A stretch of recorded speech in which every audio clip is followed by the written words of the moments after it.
Moumita Banerjee video creator এই চ্যানেলে সকলকে স্বাগতম।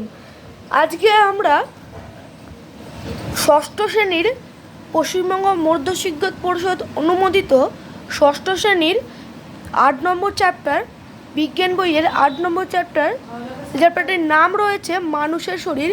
এই চ্যাপ্টারটির আজকে আমরা সব কোশ্চেন অ্যান্সারটা দেখব। তো এটা আমি 3টে পার্টে কি 4টে পার্টে হয়তো এটা ডিভাইড হবে, যেহেতু এটা অনেকটা বড় চ্যাপ্টার। হৃৎপিণ্ড রক্ত আছে, তো ফার্স্ট পার্টে শুধু হৃৎপিণ্ডটা আছে, তো স্কিপ না করে পুরো ভিডিওটা দেখো। আজকে প্রচুর ইম্পর্টেন্ট জিনিসও দেখাবো। আর ভিডিওটা যদি ভালো লাগে অবশ্যই কিন্তু সাবস্ক্রাইব করে দিও। সাবস্ক্রাইব করে আমাদের পাশে থেকো এবং লাইক কমেন্ট করতে কিন্তু ভুলো না। তো কথা না বলে শুরু করা যাক। এই চ্যাপ্টারটির আমি কিন্তু অনেক জায়গায় পেন্সিল দিয়ে দাগ দিয়েছি, এখানগুলো কিন্তু দাগ দিয়ে দিও, ঠিক আছে। এরপরে আমরা তো উত্তর শুরু করা যাক। আর প্রশ্ন উত্তর শুরু করার আগে আমি বলে দিচ্ছি, যদি তোমাদের কোনো প্রবলেম থাকে তোমরা অবশ্যই আমাকে বলো কমেন্ট বক্সে, আমি তার উত্তর দেওয়ার চেষ্টা করব। তো শুরু করা যাক। প্রথম প্রশ্ন, বুকের মাঝখানে যে শক্ত হাড় থাকে তাকে কি বলে? বক্ষাস্থি। এই যে ওখানে লেখা বুকের মাঝখানে যে হাড় থাকে বক্ষাস্থি। তারপরের প্রশ্ন, 2 দাগের প্রশ্ন, পিঠের মাঝ বরাবর যে শক্ত হাড় থাকে তাকে কি বলে? তাকে বলা হয় শিরদাঁড়া। কি বলা হয়? শিরদাঁড়া। তারপরে 3 দাগের প্রশ্ন, তার আগে বলে দিই, এই জায়গাটায় আছে, তোমরা একটু দাগ দিয়ে দিও, বইতে হাইলাইট করে দিও। 3 দাগের প্রশ্ন, হৃৎপিণ্ডের অবস্থান কোথায়? আমরা সবাই জানি হৃৎপিণ্ডের অবস্থান হচ্ছে বুকের মাঝখানে থাকা বক্ষাস্থি ও শিরদাঁড়ার মাঝের অংশে, মানে হচ্ছে বক্ষাস্থির ঠিক পেছনে। এই জায়গাটাতে তোমাদের লেখা আছে, দেখে নিও, পড়ে নিও, আর ছবিও আঁকা আছে। আর বলে রাখছি, হৃৎপিণ্ডটা যেহেতু আমরা পড়ছি, তো বলে রাখছি হৃৎপিণ্ডর কিন্তু একটা সুন্দর ছবি আঁকা প্র্যাকটিস করে নিও, যেখানে যাতে বাম অলিন্দ ডানলিন্দ থাকে। সেটা আমি এখানে দেখাইনি, কিন্তু এটা করতে হবে। তারপরে 4 দাগের প্রশ্ন, তাহলে আমরা চলে আসি। 4 দাগের প্রশ্ন হচ্ছে ধমনী কি? ধমনী কি? এর উত্তর হবে হৃৎপিণ্ড থেকে রক্ত সারা দেহে যে নলগুলো দিয়ে ছড়িয়ে যায় তার নাম হচ্ছে ধমনী। মানে কি, হৃৎপিণ্ড থেকে যে নলগুলো আছে, মানে যে আমরা যে শিরা বলি সেগুলো কিন্তু সব শিরা নয়, যেগুলো ছড়িয়ে পড়ে সেটাকে বলে ধমনী। আর এটা পরে পড়বে, যেগুলো আবার নলগুলো দিয়ে ফেরত আসে হৃৎপিণ্ড, সেগুলোকে বলে শিরা। তারপরে দেখো, তারপরে প্রশ্ন হচ্ছে শিরা কি? উত্তর হবে সারা দেহ থেকে আবার যে নলগুলো দিয়ে রক্ত হৃৎপিণ্ডে ফিরে আসে তার নাম শিরা। মানে যেই নল দিয়ে হৃৎপিণ্ড থেকে রক্ত সারা শরীরে ছড়িয়ে পড়ছে তার নাম হচ্ছে ধমনী। আর যা থেকে শরীর থেকে আবার সব রক্ত হৃৎপিণ্ডে ফিরে আসছে তার নাম কি? শিরা। ঠিক আছে, তো আমরা সরাসরি 6 দাগের প্রশ্ন চলে আসি। তার আগে কিন্তু আমি একটা কথা বলে রাখি, এই পাতে কিন্তু সব প্রশ্ন শেষ। আমি কিন্তু এইখান থেকে এতটা পর্যন্ত পুরো মুখস্থ রাখতে হবে। আমি একটু বলে দিই সংক্ষেপে, এখানটা কিন্তু পুরো মুখস্থ রাখতে হবে, ওই জন্য আমি আর লেখাইনি। এখান থেকে কিন্তু ছোটো প্রশ্নও আছে অনেক, ঠিক আছে, সেটা আমি আর লেখাইনি, এটা পুরোটা মুখস্থ রাখলেই হয়ে যাবে। তো যেগুলো আমি ব্যাকেট করেছি সেগুলোই পড়বে, দোতলার ফোতলার পর্দার মধ্যে কিছু পড়ার দরকার নেই। তো আমি বলছি, শোনো, সারা শরীর থেকে ঊর্ধ্ব ও নিম্ন মহাশিরা দিয়ে অবিশুদ্ধ রক্ত, অর্থাৎ যে রক্তে বেশি CO2 মেশানো, সেই রক্ত পৌঁছয় ডান অলিন্দে। দেখো, এই যে ঊর্ধ্ব শিরা, এটা ঊর্ধ্ব আর এটা হচ্ছে নিম্ন, এখান থেকে কোথাও পৌঁছয় ডান অলিন্দ। আগে তোমরা দেখে রাখো, ডান অলিন্দ হচ্ছে এইটা, এটা হবে বাম অলিন্দ, এটা হচ্ছে ডান নিলয়, এটা বাম নিলয়, মানে ডান নিলয় বাম নিলয়, ডান অলিন্দ আর হচ্ছে বাম অলিন্দ। ঠিক আছে, এটা জেনে লাগলে তাহলে প্রথমে পৌঁছলো কোথায়? ডান অলিন্দে। ঠিক আছে, ডান অলিন্দে রক্তটা এলো। এরপর কি হচ্ছে? ডান অলিন্দ থেকে সেই CO2 যুক্ত রক্ত ত্রিপত্র কপাটিকা দিয়ে এসে পড়ে ডান নিলয়। দেখো, এই যে এটা ত্রিপত্র কপাটিকা, এই ছবিটা ভালো করে দেখো, এই ছবিটা তোমাদের বোঝানোর সুবিধার্থে দিয়েছে, কিন্তু অরিজিনাল একটা পিণ্ড সেটা হচ্ছে এটা। এই ত্রিপত্র কপাটিকা দিয়ে এসে পৌঁছচ্ছে ডান নিলয়। তারপরে কি হচ্ছে? ডান নিলয় এবার সেই রক্তকে নিজে সংকুচিত হয়ে ফুসফুসীয় ধমনী দিয়ে পাঠিয়ে দেয় ফুসফুসে বিশুদ্ধ বা O2 সমৃদ্ধ করার জন্য। এবার এটা ডান নিলয়ে চলে এলো।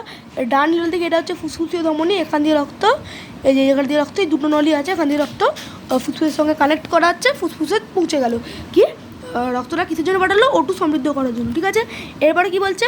ফুসফুসে এই অবিশুদ্ধ রক্ত থেকে অনেকটা CO2 বেরিয়ে যায়, আবার তেমনই ফুসফুস থেকে O2 চলে এসে রক্তকে বিশুদ্ধ করে তোলে। মানে সেখানে কী করছে? CO2টা বেরিয়ে যাচ্ছে আর O2টা চলে এসছে। এবারে সেই বিশুদ্ধ রক্ত মানে যে রক্তে CO2 কম O2 বেশি আবার ফুসফুসীয় শিরা দিয়ে পৌঁছায় বামলিন্দে। তোমাদের বললাম আমি যে সরাসরি থেকে ধমনীতে রক্ত ছড়িয়ে পড়ে আর শিরা দিয়ে রক্ত আবার হৃৎপিণ্ডে চলে আসে। তাহলে ফুসফুস থেকে হৃৎপিণ্ডে আসতে এই শিরা দিয়ে আবার হৃৎপিণ্ডে চলে এলো। এর এখনও অনেক কাজ বাকি আছে, এটা শুধু এখন ফিল্টারেশনটা হলো।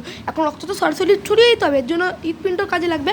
তো এত অবধি হলো। তাহলে এরপর কী বলছে দেখো, বাম অলিন্দ সংকুচিত হয়ে সেই রক্ত বাম অলিন্দের নিচে থাকা দ্বিপত্র কপাটিকা নামের একমুখী দরজা দিয়ে পৌঁছায় বাম নিলয়। এবারে দেখো কি বলছে, এই বাম অলিন্দ থেকে এখানে পৌঁছলো রক্তটা, এখান দিয়ে তো ফুসফুসে গেল, আবার এখান দিয়ে ঢুকলো বাম অলিন্দে ঢুকলো। এটা হচ্ছে দ্বিপত্র কপাটিকা, ঠিক আছে। এখান দিয়ে পৌঁছলো কোথায়, বাম নিলয়। তারপরে কী হচ্ছে, হৃৎপিণ্ডের এই বাম নিলয়টি হলো সবথেকে বড় কুঠুরি, মানে এই জায়গাটা হচ্ছে সবথেকে বড়, যেহেতু এখানে বেশি রক্ত জমা হয়। আবার নিজে সংকুচিত হয়ে পাম্প করার ক্ষমতাও সবথেকে বেশি, মানে যেহেতু এখানেই তো পাম্পটা করে সাইডে রক্ত ছড়িয়ে পড়তে হবে। দেখো লেখা আছে বাম নিলয় সংকুচিত হলে সেই বিশুদ্ধ রক্ত O2 বেশি CO2 কম, সেই রক্ত আবার ধমনী দিয়ে ছড়িয়ে পড়ে সারা শরীরে, ওই জন্য পাম্প করার ক্ষমতা রাখতে হবে। লেগে হচ্ছে পাম্প হবে, আর এটা কী হচ্ছে নানা রকম এইসব শিরা দিয়ে সারা শরীরে আমাদের ছড়িয়ে পড়ছে, ঠিক আছে। তো এই যে পুরোটা তোমাদের কিন্তু মুখস্থ রাখতে হবে, এই আঁকাগুলো না করে এটা জাস্ট তোমাদের বোঝার জন্য দেওয়া আছে, পুরোটা মুখস্থ রাখতে হবে। এটা তোমাদের 5 নম্বরের বড় প্রশ্ন আসতে পারে, অথবা তোমাদের এটা শর্ট কোশ্চেনের মাঝখান থেকে আসতে পারে যে মহাধমনী কোথায় থাকে, ঠিক আছে। তারপরে দিতে পারে এই হৃৎপিণ্ডের যে 4টি ভাগ আছে তার নাম কি, বাম ডান বাম নিলয় ডান নিলয়। তো আমি এখান থেকে আর কিছু সেরকম কিছু প্রশ্ন করে নিই, পুরোটা বলে দিলাম, এ কিন্তু পুরোটা মুখস্থ রেখো, ঠিক আছে। তো আমরা সরাসরি পরের পাতে চলে যাই, দেখি এরপরে আর কি কোশ্চেন আছে। আমরা কোশ্চেনে ফেরত আসি।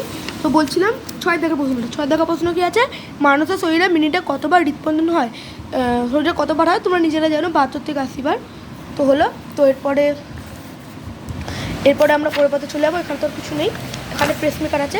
এখানে কিন্তু একটা প্রশ্ন তোমরা পড়ে রাখবো, আমি এটা লিখিনি আর, যে হৃৎপিণ্ডের সমস্যা কিন্তু কী হয় এখানে লেখা আছে। রবিনের বোন রিনা খুব কমজোরি, খেলতে গেলেই হাঁপিয়ে যায়, তাই চুপ করে বসে থাকতে ভালোবাসে। ওর মা বলেছে রিনার নাকি হৃৎপিণ্ড নিলয়দুলির মাঝখানে দেওয়ালে একটা ফুটো আছে, মানে দ্বিপত্র কপাটিকা বা ত্রিপত্র কপাটিকায় কোনো একটা ফুটো আছে। তাহলে হৃৎপিণ্ডের সমস্যা কী হতে পারে তোমাদের আমি বলে দিই, এখানে তো গল্পের মাধ্যমে আছে।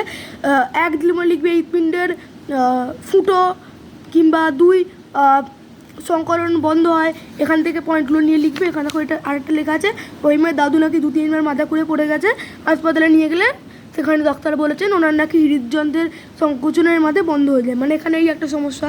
হৃৎপিণ্ডে যদি আরেকটা সমস্যা কী হবে, হৃদযন্ত্রের সংকোচনের মাঝে মাঝে রক্ত মাঝে মাঝে বন্ধ হয়ে যায়, সংকোচন মাঝে মাঝে বন্ধ হয়ে যায়, ঠিক আছে। তারপরে আছে কি পেসমেকার, আমি পেসমেকারটা এখানে প্রশ্ন দিয়েছি, এটা খুবই ভাইটাল প্রশ্ন, লিখে রাখবে। তো পেসমেকার কী, তাহলে কি পেসমেকার হলো একটি মানুষের তৈরি কৃত্রিম যন্ত্র, মানে কি এটা মানুষের তৈরি, এটা কিন্তু তোমরা প্রথমে অ্যাড করতে পারো। তবে লিখবে হৃৎপিণ্ডের মধ্যে বিশেষ এক ধরনের গঠন থাকে যা হৃৎপিণ্ডের ছন্দবদ্ধতা তৈরি করে, একটা ছন্দ থাকে, সেই ছন্দে পাম্প করে, তো তার জন্য একটা গঠন আছে যেটা ছন্দবদ্ধতা তৈরি করে। কিন্তু কোনো কারণে যদি এর কার্যকারিতা মানে এর যদি নষ্ট হয়ে যায়, যেভাবে কাজ করছে সেই প্রসেসটা যদি নষ্ট হয়ে যায়, তাহলে কী হবে, তাহলে একটি ছোট যন্ত্র পেসমেকার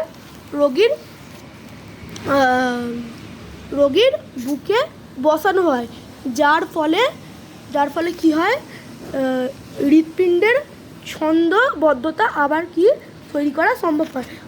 তাহলে আমরা কি বললাম, যে এই যে পেসমেকার এটা ছোটো যন্ত্র, হৃৎপিণ্ডে যে ছন্দবদ্ধতা থাকে সেটা নষ্ট হয়ে গেলে কী হয়, সেটা নষ্ট হয়ে গেলে এই পেসমেকার বসালে সেটা আবার ফিরে আসে, ঠিক আছে। তো এটা ছিল হৃৎপিণ্ডের চ্যাপ্টার। এরপরে কিন্তু রক্ত আছে, রক্তটা কিন্তু তোমরা পার্ট 2 পেয়ে যাবে, যেহেতু ভিডিওটা একটু বড় হচ্ছে, ওই জন্য যদি আমি সব পার্ট একসঙ্গে দেখিয়ে দিই তাহলে কিন্তু ভিডিওটা অনেকটা বড় হয়ে যাবে, তাই জন্য এটা আমি 3টে পার্ট কি 4টে পার্টে বিভক্ত করেছি। প্রথম পার্টে ছিল হচ্ছে তোমাদের হৃৎপিণ্ড, দ্বিতীয় পার্টে কিন্তু আমি রক্ত, তারপরে ফুসফুস, অস্থি যেগুলো আছে সব কিন্তু নিয়ে আসবো। তো ভিডিওটা ভালো লাগলে অবশ্যই লাইক করো।